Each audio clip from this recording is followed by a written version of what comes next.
이에 예수께서 제자들과 함께 겟세마네라 하는 곳에 이르러 내가 저기 가서 기도할 동안에 너희는 여기 앉아 있으라. 베드로와 세베대의 두 아들을 데리고 가실새 고민하고 슬퍼하사 내 마음이 매우 고민하여 죽게 되었으니 너희는 여기 머물러 나와 함께 깨어 있으라. 조금 나아가사 얼굴을 땅에 대시고 엎드려 기도하여 이르시되 내 아버지여, 만일 할만하시거든 이 잔을 내게서 지나가게 하옵소서. 그러나 나의 원대로 마시옵고 아버지의 원대로 하옵소서. 제자들에게 오사 그 자는 것을 보시고 베드로에게 말씀하시되 너희가 나와 함께 한 시간도 이렇게 깨어 있을 수 없더냐? 시험에 들지 않게 깨어 기도하라. 마음에는 원이로되 육신이 약하도다. 다시 두 번째 나아가 기도하여 이르시되 내 아버지여, 만일 내가 마시지 않고는 이 잔이 내게서 지나갈 수 없거든. 아버지의 원대로 되기를 원하나이다. 하시고 다시 오사 보신즉 그들이 자니 이는 그들의 눈이 피곤함일러라. 또 그들을 두시고 나아가 세 번째 같은 말씀으로 기도하신 후 이에 제자들에게 오사 이제는 자고 쉬라. 보라, 때가 가까이 왔으니 인자가 죄인의 손에 팔리느니라. 일어나라, 함께 가자. 보라, 나를 파는 자가 가까이 왔느니라.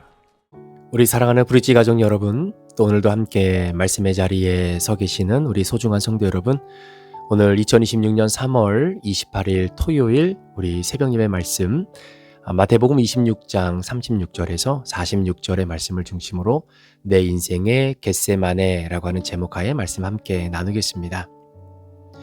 우리가 성경을 읽다 보면 예수님의 일대기를 함께 고려해 볼 때가 있는데요.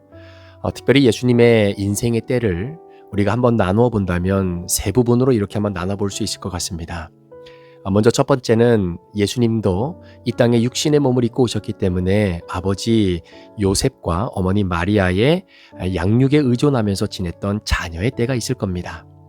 그래서 예수님은 첫 번째 인생의 일대기로 우리가 생각해 본다면 바로 그 자녀의 때, 그러니까 요셉의 양육 아래서 목수일도 하시고 또 어머니 마리아에게 의존하며 양육을 잘 받으셨던 바로 그런 어린 시기, 자녀의 때가 있었겠죠. 자, 그 자녀의 때를 마무리하고 본격적으로 하나님 아버지 나라를 위해서 사역자로 부름받아 이 땅에서 사역을 하셨던 바로 그 사역자의 때가 있습니다. 3년이라고 하는 공생의 기간 동안 예수님은 철저히 1분 1초를 아끼면서 사람들을 가르치고 하나님 나라의 복음을 전파하고 그리고 병들고 아파하는 사람들을 치유하셨던 그런 삶을 사셨던 사역자의 때가 있으셨습니다. 자, 그리고 오늘 말씀부터는 이제는 사역을 마무리하고 마지막 하나님 아버지의 사명을 이루게 되는 바로 그 마지막 때의 시작이 되는데 그것이 바로 죽음의 때입니다. 어떻게 보면 이후에 나오는 예수님의 때는요, 이제는 사역의 때를 벗어나서 죽기 위한 발걸음, 죽기 위한 행동이다라고 볼 수 있을 겁니다. 그래서 예수님은 이제 마지막 때 바로 이 죽음의 때를 지나셔야 되기 때문에 죽기 위해 그 어떠한 반응도 하지 않고요, 죽기 위해서 순수히 끌려가기도 하고 또 죽기 위해 배신도 잘 당하시는 예수님의 모습을 봅니다. 예수님이 경험하시는 인생의 시간, 어떻게 보면 자녀의 때, 사역자의 때, 그 어떠한 때보다도 가장 어둡고 무기력한 시대, 하나님 아버지로부터 일절 힘을 공급받지 못했던 바로 그때가 바로 예수님의 죽음의 때를 지나는 바로 요 시간이다라는 거죠. 자, 이때 우리 예수님이 하신 일이 무엇이냐면 겟세마네 동산에 올라가셔서 하나님 아버지께 기도하십니다. 자, 오늘 마태복음 26장에는 그 표현이 되어 있지 않지만 같은 본문의 내용을 기록하고 있는 누가복음에는 예수님께서 겟세마네 동산에 기도하라고 하셨던 것이 그때 순간 결정해서 간 것이 아니라 습관에 따라 기도하러 올라가셨다라고 하는 표현이 나옵니다.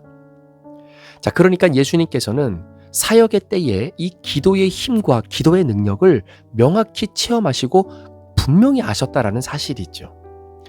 사역의 때를 사실 때는 이 기도의 능력을 너무나 깊이 경험하셨던 우리 예수님, 성령의 공급하시는 힘에 의존해서 주어진 사역을 3년 동안 너무나 잘 감당하셨습니다.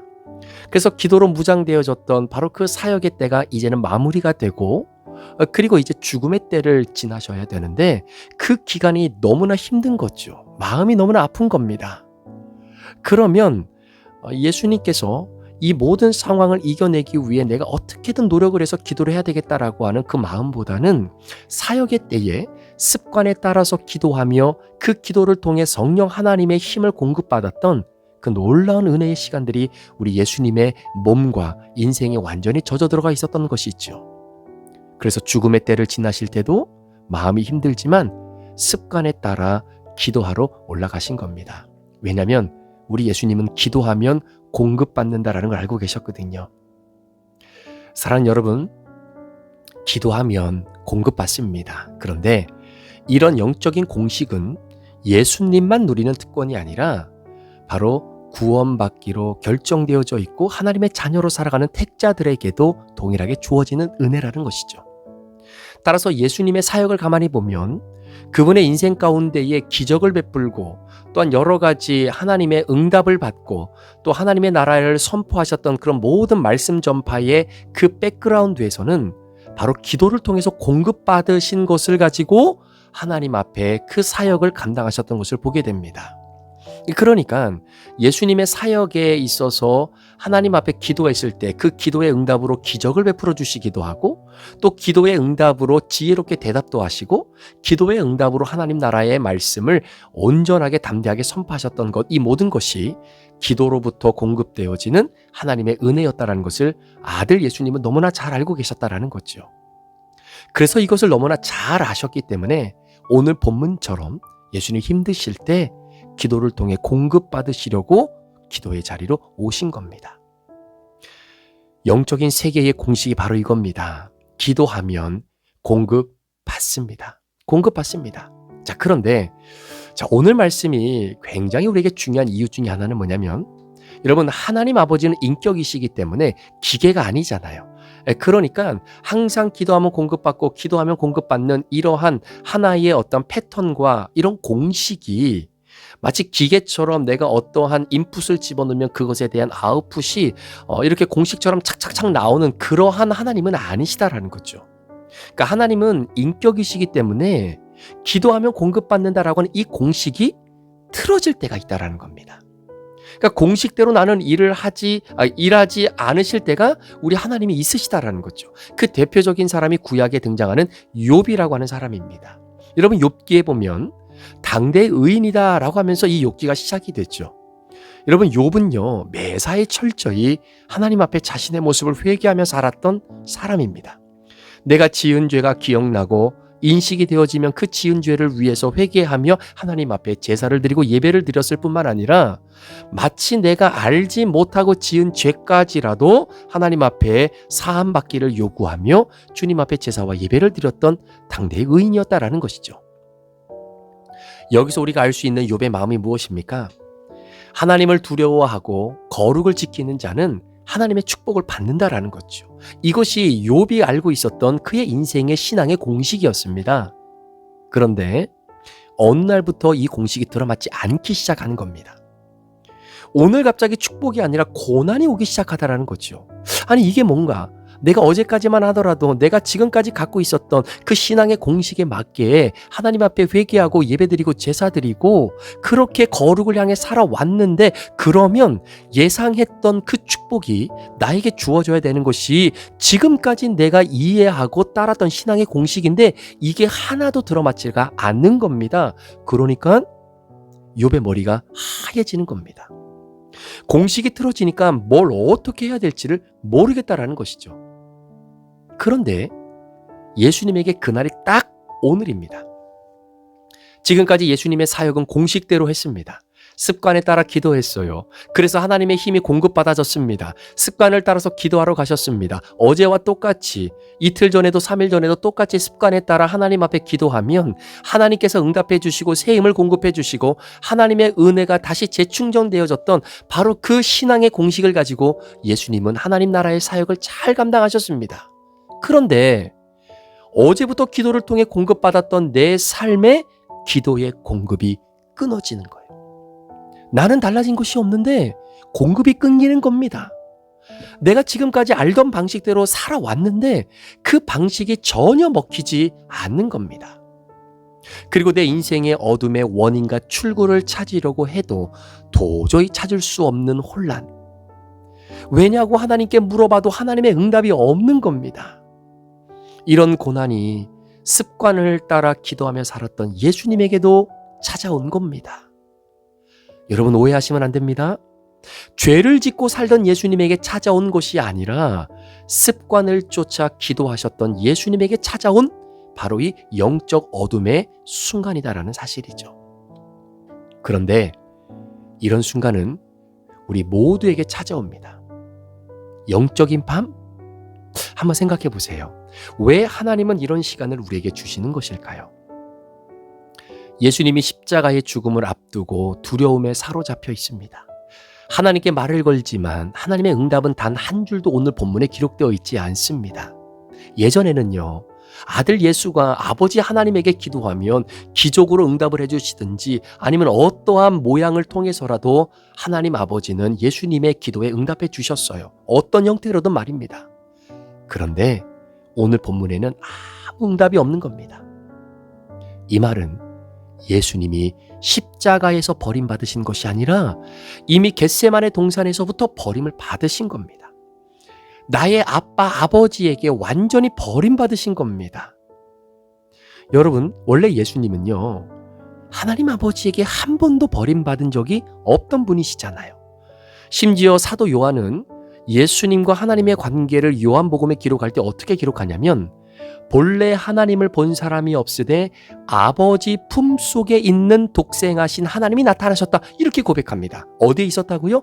아버지 품속에 있는 독생하신 하나님이 바로 예수님이다라고 고백할 정도로 우리 예수님은요, 아버지 품에 계셨던 분이셨어요. 그러니까 하나님 아버지와 최대치의 친밀함을 느끼셨던 분이 바로 우리 예수님입니다. 그런데 오늘은 그 사랑 많은 아버지가 가차없이 아들을 버린 사건입니다. 예수님은 이런 삶이 너무나 어색한 거예요. 여러분, 아버지 곁에 계셨던 예수님이 아니라 아버지 품에 안겨 계셨던 분이셨기 때문에 지금 이와 같은 상황이 너무나 황당할 수밖에 없는 맥락인 겁니다. 그런데 왜 하나님이 아들 예수를 이렇게 가차없이 버리셨을까? 이유가 뭘까요?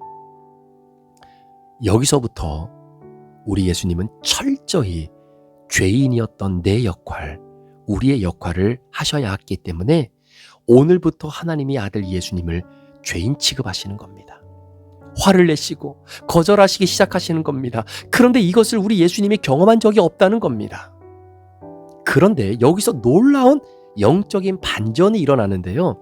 자, 그게 뭐냐면 누가복음 22장에 보면 지금 예수님이 경험하고 계시는 이 낯선 환경에서 마태복음은 기록하고 있지만 누가는 뭐라고 기록하냐면 오히려 천사들이 하늘로부터 내려와서 예수님에게 힘을 주기 시작했다라는 이야기입니다. 그리고 그 힘을 공급받아서 우리 예수님이 더욱더욱 애써 간절히 기도하시는데 땀방울이 핏방울같이 되었다라고 기록하고 있어요. 여러분, 이게 무슨 의미일까요? 사람이 아무것도 할 수 없다고 인정되는 그 무기력함 속에서 오히려 천사가 가장 활발하게 활동하는 시기가 되더라는 겁니다. 하나님의 일이 역동적으로 일어나더라는 겁니다. 여러분, 엘리야를 한번 생각해 보시겠습니까? 여러분, 엘리야, 그가 인생에서 살아가면서 하나님 아버지를 향해 갖고 있었던 신앙의 공식이 무너집니다. 정말로 바알과 아세라 선지자 850대 1의 영적 전쟁에서 승리하잖아요. 하나님께서 하늘에서 불을 내려주시는 기적을 보여주셨습니다. 그러면 그 많은 사람들이 회개할 줄 알았습니다. 그런데 전혀 예상 밖의 결과가 찾아오게 됩니다.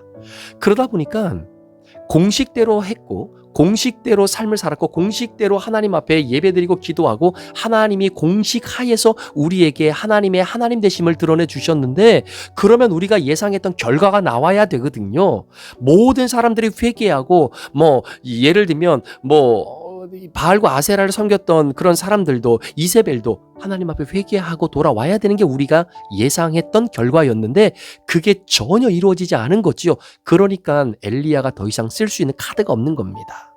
완전히 영적으로 탈진해버립니다. 광야로 도망갑니다. 여러분 성경에 보면 힘이 빠진 그때 로뎀 나무 아래 겨우겨우 도착합니다. 여러분 이게 뭘 의미하냐면요. 지금 현재 엘리야가 쓸 수 있는 에너지가 일 하나도 없는 바로 그 자리다라는 겁니다. 이 절망의 자리에서 생전 만나본 적이 없는 천사를 만나요. 이 천사의 도움으로 먹을 것을 먹고 마실 물을 마시면서 엘리야는 힘을 얻게 되고 그리고 그 본문에 보면 천사가 탈진되어져 있는 바로 이 엘리야를 계속해서 어루만져 줍니다. 회복시켜 줍니다. 여기서 우리가 알 수 있는 영적인 원리가 있습니다. 우리는 하나님이 운행하시는 영적 세계를 다 알 수 없죠. 그런데 성경이 기록하는 바 모든 성도들에게 원인과 출구를 알지 못하는 고난과 아픔을 주시는 이유가 뭔지 아십니까? 육체가 제압되면 영이 활성화될 수 있기 때문입니다. 여러분 고난의 때에 있지 않습니까? 내가 아무것도 할 수 없을 때 기도할 의지가 활성화된다라는 거예요. 내가 아무것도 할 수 없다라고 느꼈던 그 순간 갑자기 말씀이 크게 들리기 시작합니다. 하나님을 만나고 회복이 이루어지는 시간이다라는 거예요. 예수님이 고난과 고통의 시간을 지나갑니다.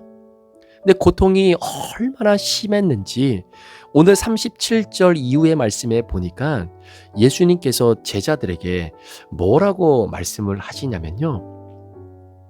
나를 위해 기도해달라라고 이야기합니다. 나를 위해 기도해달라. 그것도 3번씩이나 말입니다. 사실 예수님께서 제자들에게 야, 나 좀 위해서 기도해줘. 이거 성경에서 처음 나온 표현입니다. 여러분 눈 씻고 찾아봐도 이전에 예수님이 사역의 때를 지나면서 제자들에게 야, 나를 좀 위해서 기도해줘라. 내가 힘들다. 이런 말씀 하신 적 한 번도 없었습니다. 그런데 제자들이 일어나지 못합니다. 일어나지를 못해요. 자, 여기서 굉장히 흥미로운 것은요. 제자들이 육신이 피곤해서 일어나지 못하는 겁니다. 제자들이 예수님의 얼굴 표정을 보면 알잖아요. 아마 제자들도 그 모습을 보면서 아이고 주님, 우리도 주님을 위해 함께 기도하고 싶은 마음이 있습니다. 소원이 있습니다. 그런데 내 마음에 기도하고 싶은 그 소원이 내 육체의 소욕을 이기지 못하는 겁니다. 고난의 때 기도하고 싶은 욕구가 잠자고 싶은 내 욕구를 이겨요.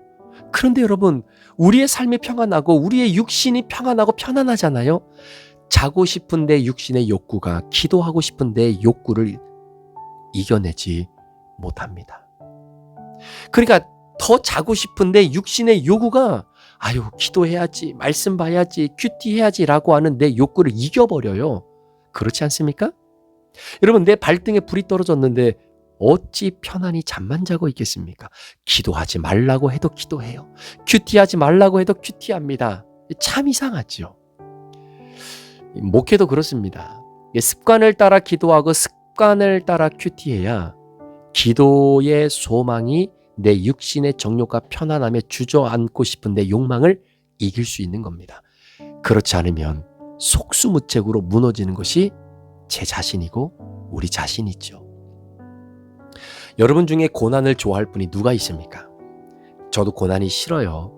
목회하다 보면 이 사람 저 사람 때문에 마음이 아프고 스트레스 받고 마음이 힘들면 무기력해지기도 하고 큐티를 제대로 하기 전에는 사실 그런 마음이 너무나 많았습니다.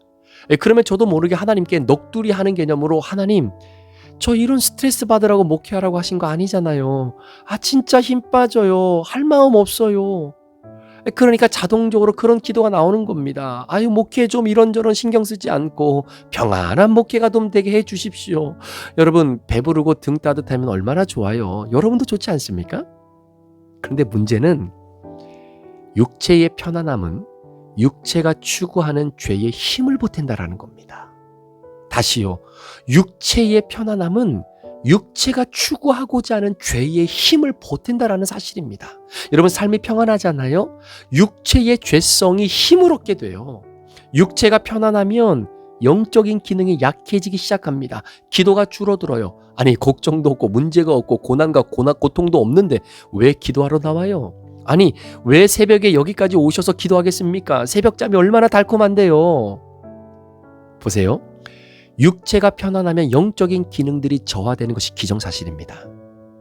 이유는 우리는 100% 죄인이기 때문에 내 마음의 의지와 소원 그리고 내가 가지고 있는 믿음만 가지고서는 육체의 소욕을 이길 수 없고 영적으로도 살 수 없습니다.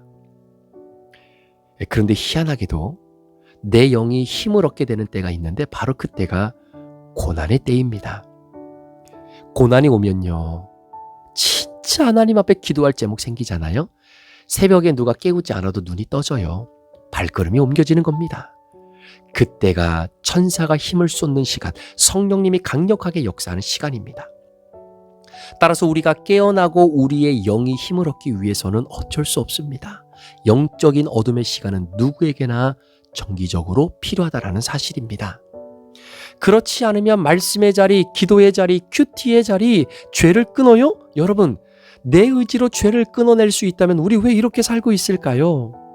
죄를 끊어낼 수 있는 유일한 방법은 고난이 아니고서는 이겨낼 방법이 없는 겁니다. 따라서 오늘 본문의 예수님처럼 내 삶에 어둠의 시간이 왔다? 하나님이 나를 깨우시는 시간입니다. 내 힘과 능력으로는 안 된다라는 것을 인정하고 전사가 활발하게 사역하고 성령의 역사가 강권적으로 임하는 시간이다라는 것을 깨우쳐 주는 시간. 기도를 회복하는 자리, 말씀을 회복하는 자리, 하나님과 깊은 대화를 통해 그분과 말씀으로 소통하는 자리가 바로 영적 어둠의 시간입니다. 우리 사랑하는 성도 여러분, 여러분들 가운데 땀방울이 핏방울이 되도록 간절히 기도하며 영적 어둠의 현장인 겟세마네 동산에 계신 분들이 있습니다. 너무나 낯선 시간이죠. 하나님 왜 저에게 이러십니까? 묻는 시간일 겁니다. 도대체 내가 무엇을 어떻게 할지 아무것도 모르겠습니다를 고백할 수밖에 없는 시간일 겁니다. 그 시간은 하나님이 나를 깨우는 시간입니다. 나의 고집을 내려놓으려고, 내 인본주의적인 생각을 내려놓으라고, 기도하지 않아도 하나님 도움 없이도 살 수 있는지다 라고 하는 교만의 자신감, 이 모든 것이 다 꺾이고 오로지 주님만 드러나는 시간이 되는 바로 그 순간입니다. 우리 사랑하는 성도 여러분, 저와 여러분의 인생의 겟세마네 동산, 그 동산에 계신 분도 계시고 앞으로 그 동산을 찾아가야 되실 분들도 있을 겁니다. 매 순간순간이 겟세마네 동산에서 기도하는 내 자리일지 모르겠습니다. 그 영적인 어둠의 시간, 원인과 출구가 도저히 알아지지 않는 바로 그 순간, 하나님이 저와 여러분을 깨우시며 내 육신과 내 정욕이 판을 치는 것이 아니라 천사가 나에게 힘을 공급하고 성령의 역사가 강권적으로 드러남으로 말미암아 하나님이 내게 허락하시는 영적인 민감함을 다시 한번 회복할 수 있는 그런 아름다운 여러분 인생의 겟세마네의 현장이 되어질 수 있기를 우리 구주 예수 그리스도 이름으로 간절히 축원합니다. 기도하시겠습니다. 하나님 아버지, 오늘도 우리 성도들이 나만의 겟세마네 동산에 땀방울이 핏방울이 되도록 하나님 앞에 기도하고 있다면 그 시간은 우리를 깨워주시는 시간임을 믿습니다. 우리는 100% 죄인이기 때문에 내가 너무나 편하고 내 삶이 편하고 내 인생이 평안하고 아무런 문제가 없다면 우리의 영적 기능은 저하될 수밖에 없는 그 수순을 우리는 너무나 잘 알고 있고 오늘 말씀을 통해서 일깨워 주셨으니 우리에게 주어진 영적 어둠의 시간 속에 좌절하고 포기하는 것이 아니라 나를 깨워주시며 일어나라고 말씀하시는 주님의 확성기와 같은 음성에 오늘도 순종하는 우리 성도들 되게 하여 주옵소서. 주님, 우리의 기도를, 말씀의 자리를, 예배의 자리를, 큐티의 자리를, 그리고 양육의 자리를 회복시켜 주옵소서. 감사를 드리며 예수 그리스도의 존귀하신 이름으로 축복하며 기도합니다. 아멘.